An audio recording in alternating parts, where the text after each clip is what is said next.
안녕하세요.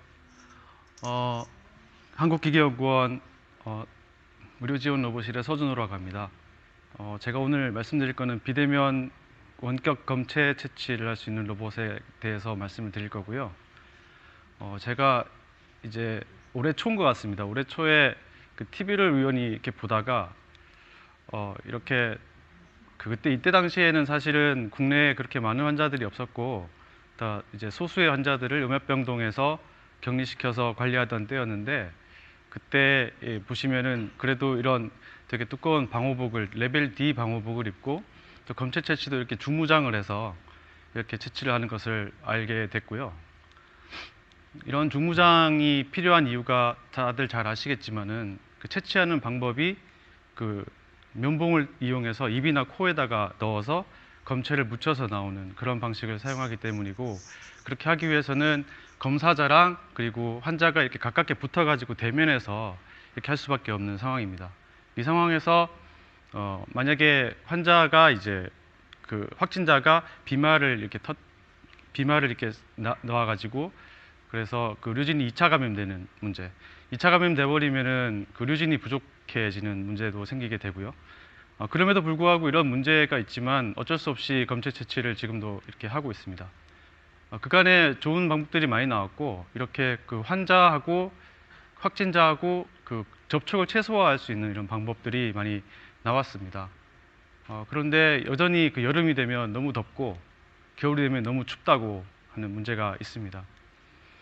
특히나 제가 예전에 나왔을 때 7월 달이었는데 지금 7월 달 이후로 좀 너무 많이 늘어나가지고 좀 걱정이 많은데요. 그 최대로 검사 건수가 조사를 해봤더니 한 4만 6천 건까지 올라간다고 하고요. 이게 검사 건수가 늘어나면 늘어날수록 이제 그 의료진이 감염이 될 수 있는 그런 위험성이 훨씬 더 커지겠죠. 저는 근데 이제 원래 어떤 연구를 하고 있었냐면은 그 원격 초음파 영상 협진 로봇 시스템이라고 해서 그 의료 소외지에 계신 분들이 도시의 전문병원에 나오지 않고도 그 주변에 있는 보건소나 보건지소 같은 데 가서 도시에 있는 병원이랑 연결을 해서 초음파로 진단받을 수 있는 이런 그 로봇 시스템을 개발을 하고 있었고요. 간단하게 말씀드리면 마스터랑 슬레이브 로봇으로 나눠지는데, 마스터 쪽에서 이렇게 움직이는 대로 슬레이브 로봇이 똑같이 움직이면서 그때 초음파 영상을 얻어서 원격으로 다시 전문의에게 쏴주는 이런 로봇을 개발을 하고 있었고, 오른쪽에 보시는 거는 국내뿐만 아니라 이제 해외에서도 저희가 실험을 진행했던 내용이 되겠습니다. 이런 걸 하다가 코로나가 이제 터지게 됐고, 그리고 이제 제가 이제 예전부터 하던 그런 원격 진단 로봇을 검체 채취 로봇으로 변신할 수가 있겠다라는 생각을 했고요. 이때 당시에 사실은 좀 코로나 때문에 집에 계속 있어야 되는 상황이었기 때문에 시간이 좀 많이 남아서 이렇게 그림을 좀 더 구체적으로 그리게 됐습니다. 그래서 이걸 이용해서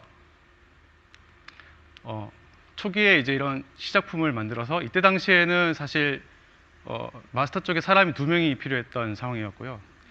그리고 마네킹을 좀 저희 팬텀 모델이라고 하는데 이런 모델을 좀 급하게 구해가지고 이렇게 샘플 채취 실험을 한다거나, 아니면은 그런 면봉을 어떻게 하면 좀 더 검체를 잘 채취를 할 수 있을까에 대한 다양한 아이디어를 구현을 하고 있었습니다.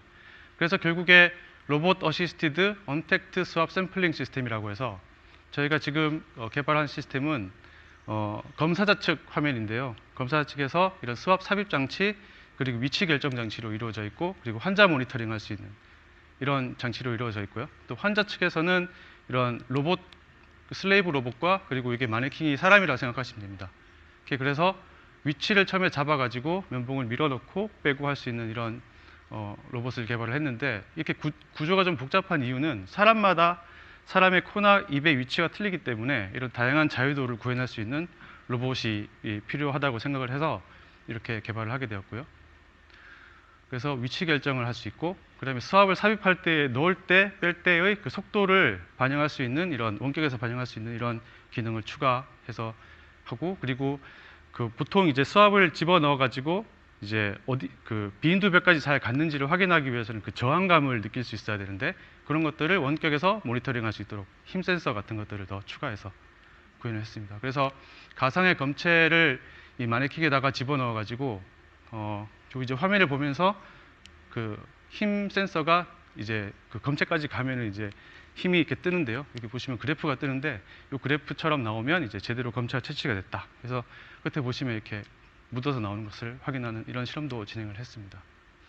현재는 조금 바뀌어가지고 이제 그 입이랑 코랑 두 개를 다 이제 검사를 하기 위해서는 턱의 위치가 좀 바뀌거든요. 그래서 전동으로 이제 턱 받침 같은 게 들어갔다거나 아니면 좀 이따 설명드리겠지만 수고 모듈 그리고 그 옆에 카메라가 한 대 더 달려 있어가지고 이 카메라의 역할은 뭐냐면은 저희가 이제 옆에 사람 옆면을 이렇게 데이터를 얻어가지고 면봉이 밖에 있을 때는 면봉 끝이 위치를 알 수가 있는데 사람이 그 얼굴로 들어가 버리면 끝이 어딘지를 알 수가 없습니다. 그렇기 때문에 지금 어디 정도까지 들어가 있는지에 대한 예측해 줄 수 있는 이런 기술을 구현하기 위해서 옆에 카메라를 하나 더 달았고요.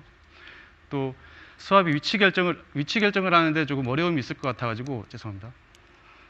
그래서 콧구멍을 이제 자동으로 인식하고 그리고 이제 그 수압을 자동으로 인식해가지고 그 두 개의 위치 관계를 이용해서 자동으로 로봇의 위치를 제어하고 사람은 이제 넣고 빼고만 할 수 있도록 할 수 있게 그렇게 하려고 지금 하고 있습니다.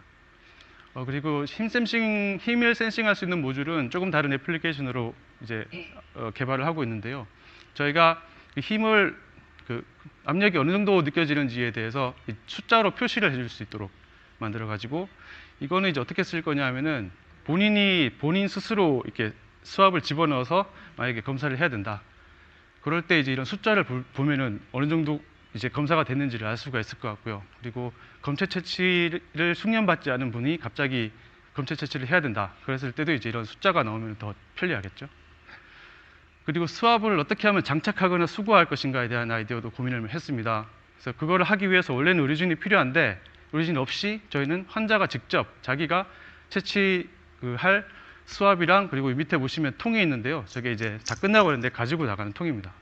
쉽게 장착을 하고 저희가 사람을 대상으로 하는 거는 보여드리기가 어려워서 다시 이제 그 환자 대신하는 모델을 가지고 설명을 드리면은 이렇게 위치를 잡고 코 안에다가 집어넣은 다음에 이제 원래 하던 것처럼 그 검체 채취를 합니다. 검체 채취를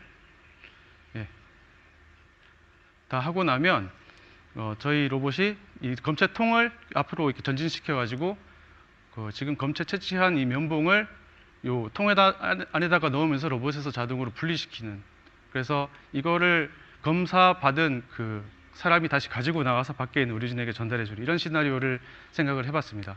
그래서 이제 그 검사받는 자리에는 사실 이제 의료진이 들어갈 필요가 없는 그런 시스템을 개발을 하려고 하고 있고요.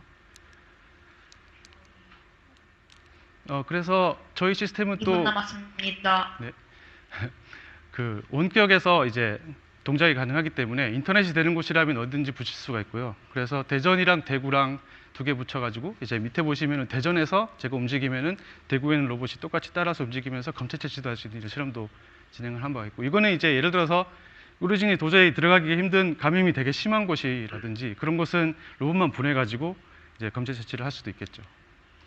그래서 개발된 시스템은 저희들 생각에는 그 인체에 삽입되는 부분은 사실 면봉밖에 없습니다. 저희 로봇이 아무리 크게 움직여도 사람을 해하지 않습니다. 그렇기 때문에 안전한 로봇 구조를 가지고 있고 또 면봉 삽입할 때 저항감이라든지 이런 환자 상태 같은 것들을 볼 수 있는 이런 모니터링 시스템들이 있기 때문에 환자가 훨씬 더 안전하게 검체를 채취받을 수 있다. 그리고 또 대부분의 그 부품들을 저희들이 직접 설계하고 제작을 했기 때문에 비교적 저가의 비용으로 제작이 가능하기 때문에 똑같이 여러 대를 여러 대 만들어 가지고 현장에다가 이렇게 뿌릴 수 있을 것 같습니다.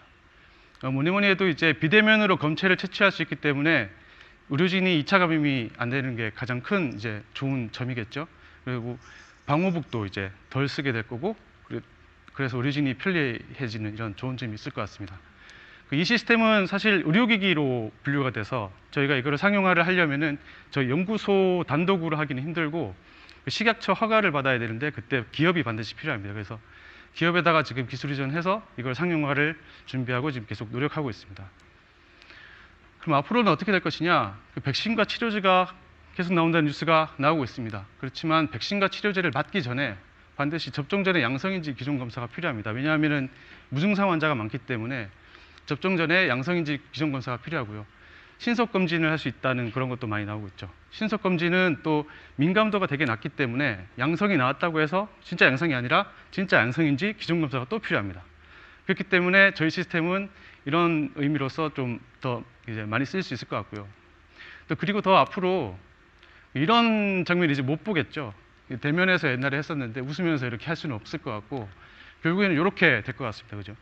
지금 이렇게 하고 있고. 그런데 저희가 생각하는 거는 이렇게 하는 거를 좀 생각하고 있습니다.